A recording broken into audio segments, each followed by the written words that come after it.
The big change, as I'm sure you're all aware, the big trend across Europe is the increase in support for anti-establishment parties. And we saw for the first time in this election something else about it that was new, which was the battle between rival candidates for the Commission President, which the German press immediately christened the Spitzenkandidat, that was then taken up across Europe to describe these rival candidates. The radical right is certainly on the rise, but let's not sort of extrapolate from the British and the French experience and think that's what we see across Europe. The big winners, of course, were UKIP in the United Kingdom, Front National in France, the Danish People's Party in Denmark, and also the Freedom Party in Austria. Now, obviously, the outcome of the election is to push Britain in a Eurosceptic direction.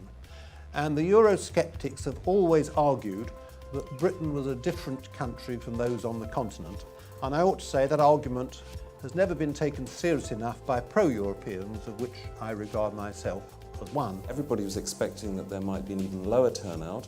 Miraculously, the turnout across the EU was almost exactly the same as it was in the European elections 5 years ago. The mainstream political parties do still command a substantial majority in the European Parliament, but of course their position is shrinking and has continued to shrink. So my question would be, well, how important has the economy been? And given that we all hope that the experiences we've seen in the economy in the last 5 years have been an isolated incident, and we hope that we'll move back towards more normal service, does that mean we can expect some of the upheaval in voting that we've seen in this last election to have gone away again by the next time? Or is this part of a trend that is of longer duration and not to do with what's been going on with the economy?